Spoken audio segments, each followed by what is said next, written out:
Sige, buka mo pa, dahan-dahan. Kaya na. Release your hands. Bitawan mo. Ayan, marunong kang magbuka, sir.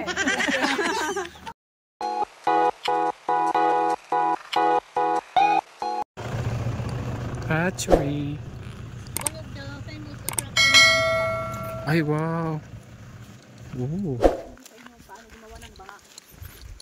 Oh.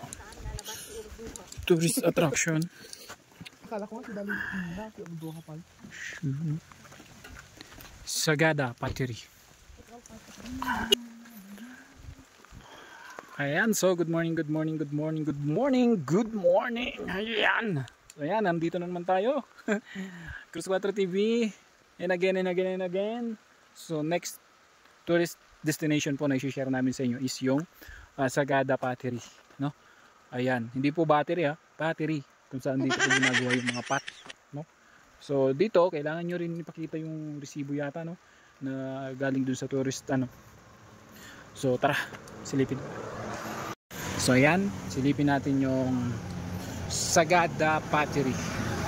And syempre, kung bago pa lang po kayo sa aming channel, huwag kalimutan mag-subscribe, like, and share, and follow kami sa aming Facebook page account. Cruz 4 TV LPP po yung simple way. Uy. Lalabas ang mga worms. Doon sa taas ko. Ito yung mga ginagawa dito. Wow. Ito? Ano yung capture nila?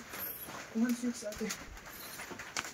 1.6. So, just imagine, if this is 1,600, just imagine, ito 1,600. Mas mahal. Yeah. Binibenta nila to. Oo. Ito, 400 na. Ito. Nakatalipot ko na ito.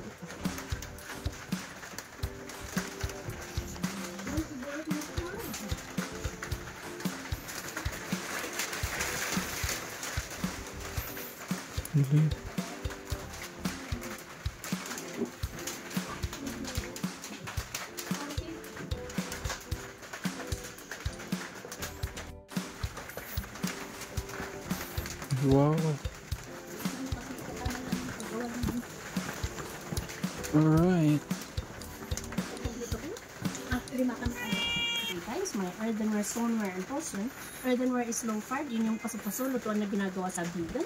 Stoneware and porcelain are high fire po. Ang specialization namin stoneware, we fire at 2,350 degrees. Around Sagada, kunin namin yung clay. Test the temperature na yan. Pag okay siya, we get it in bulk, soak it in water, sasalain until it goes through 14 inch. Pag lumabas po doon, it's very watery. We have to breathe dry for 3 to 4 months. We age it for at least 3 weeks. Ganito ang itsura niya. Hindi mo pulutin doon at pwede na dito. Kailangan i-test na ito proseso kasi hindi lahat ng lupa ay clay. Hindi lahat ng clay ay pork. I'll show you the making of the pot with a demo fee of 200 for the group. Kung may mag-try, 100 per pot. First, I have to center the clay. In order to center, you need the speed of the wheel and the pressure from the hands. Once it's centered, everything starts with the cylinder. To make a cylinder, I have to pull the clay from the bottom to the top gradually. I'm pulling the clay with both pressure from my left and right, going with the speed of the wheel to maintain the centerness.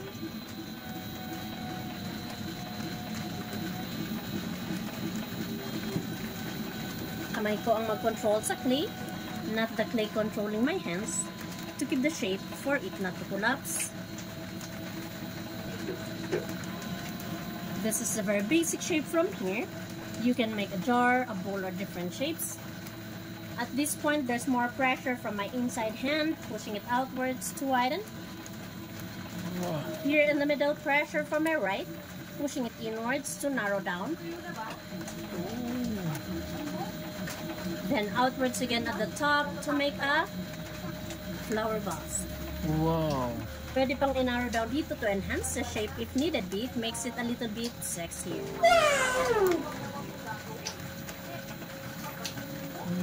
Pwedeng maging pichel paglagyan ng nguso na ganyan. That's all I can do right now. I let it dry for 5 days. After 5 days, lagyan ng handle, trim the bottom, do anything that will enhance the beauty. Then we dry it for 1 month. Air dry lang po. Ilagay namin sa oven for 10 hours of firing. Wait for it to cool down. Ilabas po namin, a-apply na siya ng glaze. Ang glaze yung nagbibigay kulay at nagpapakintab, pero hindi lalabas upon application like paint. Kailangan iluto po ulit ng another 10 hours of glaze firing para ma-finish siya. That's why they're safe for food containers. They're microwavable. The color doesn't.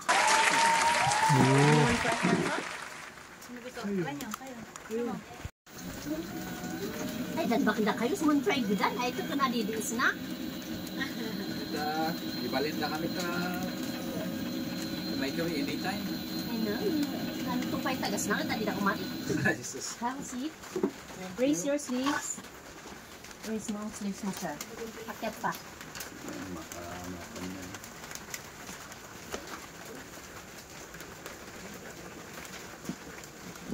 Okay, wet your hands please. Both hands. Magugas. Basain daw. Basahin, hindi hugas at marunong. Dalaw. Ngarte. Isaw-saw mo. Yan. Gumawa ka ng butas sa sentro dito. Diinan mo. Dalawang hilalaki. Diinan mo pababa. Sige, ibaon mo pa. Dahan-dahan. Oo, ibaon mo. Dahan-dahan. Huwag ay sagad at hindi mabutasan all the way. Ngayon, ibuka mo. Ibuka. Sige, buka mo pa. Dahan-dahan. Kaya na. Release your hands. Bitawan mo. Ayan, marunong kang magbuka, sir. Napakinggan pag Tagalog. 4 fingers together, clip your thumbs, relax your hands. Ganito. I-assist kita dito, sir. Feel the clay, the turn of the wheel, slide your hands. Slide up lang. Relax. Huwag mong kalabanin ang kamay ko. Slide up po. Slide up po. Until the tip.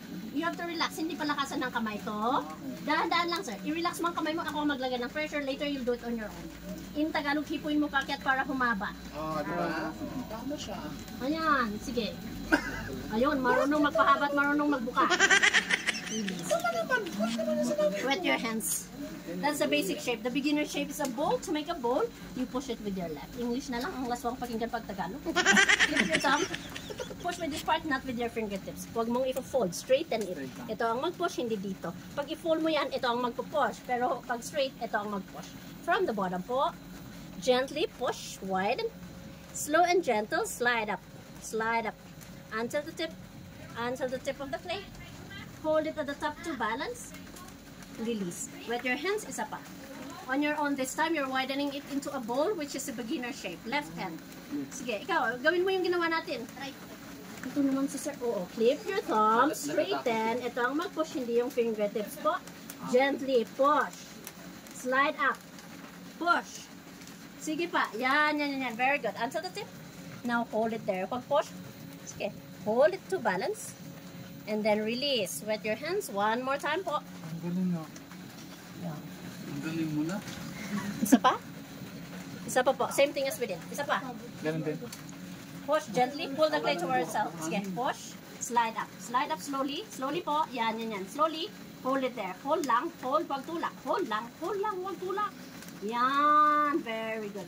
Release your hands. Tama na. Galing naman. Meron ka ng pang ramen.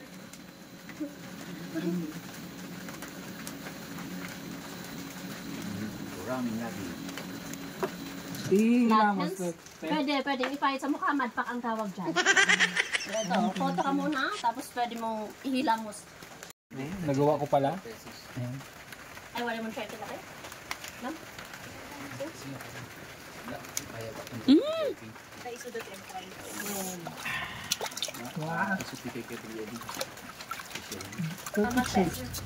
Matest niya may process.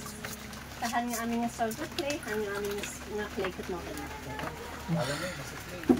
You can dry your hands here. Wala ko plain na.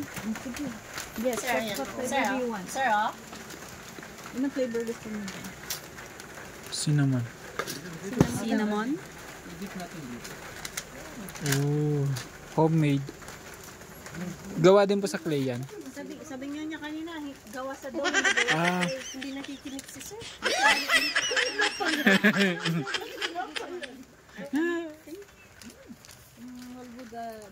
Ayo.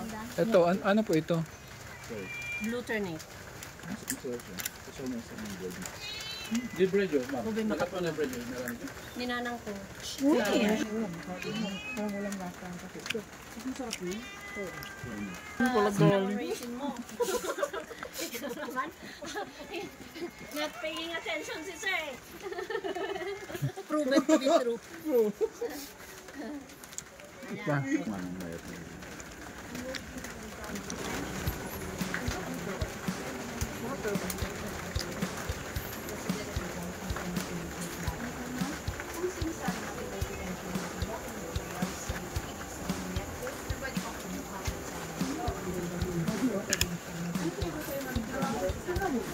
Dito po niluluto yung clay.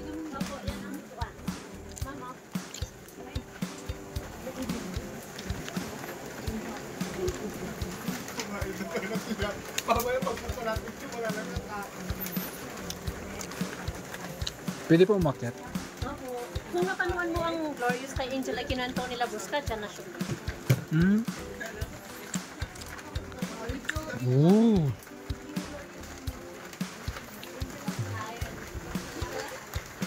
Hmm.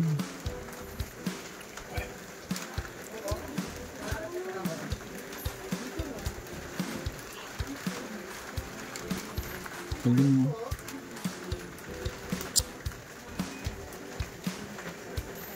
Wow.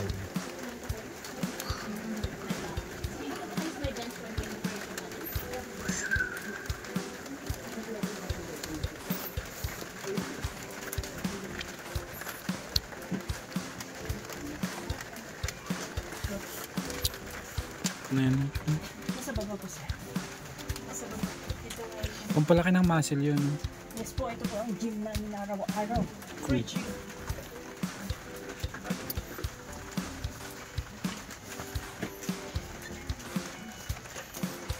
Oh.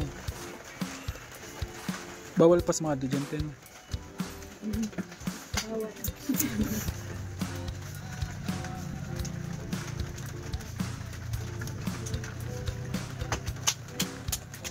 Ang galing.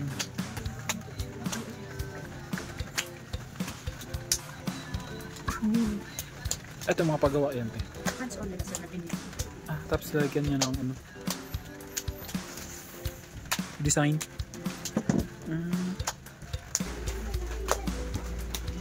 Sagada.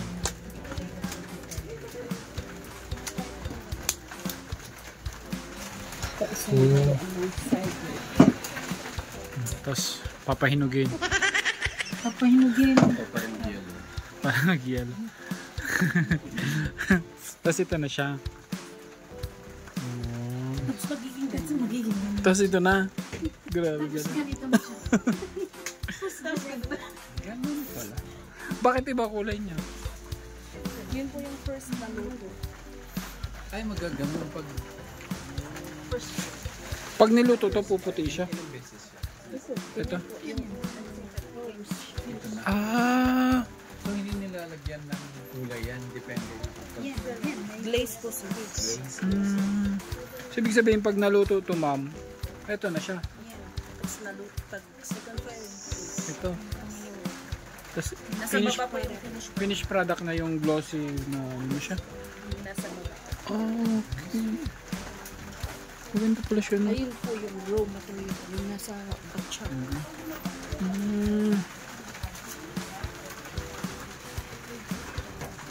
Mabigat pala siya.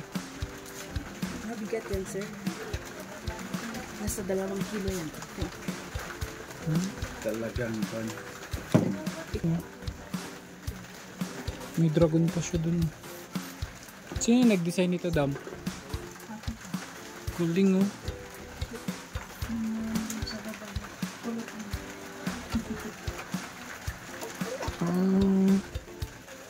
Tagal din pala yung process niya, no? Hala! Tapos, Jonas. Ay, tawagin mo. Jonas! Hala, sino may gawa nito? Pati dito mayroon.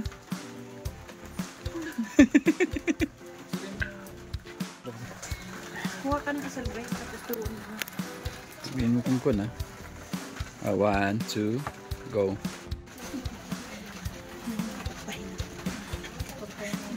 Pagpaging ang master ng bridge. Ganun pala yun. Pagpaging mo yun sa gilid sa Ba't ba naman yung lumalabas nito?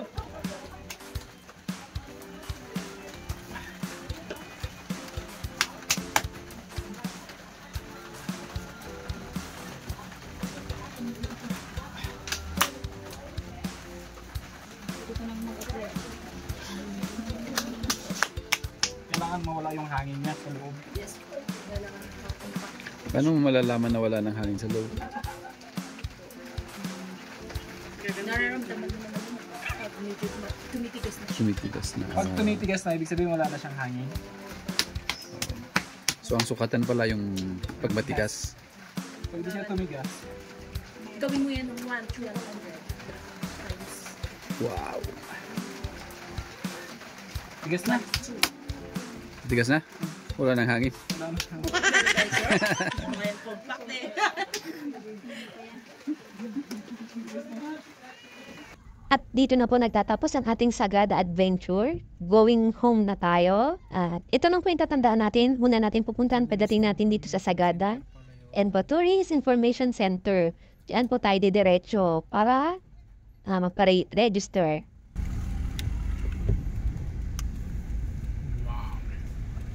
Huwag po natin kakalimutan mag-subscribe, like, and share ng ating mga videos. Salamat!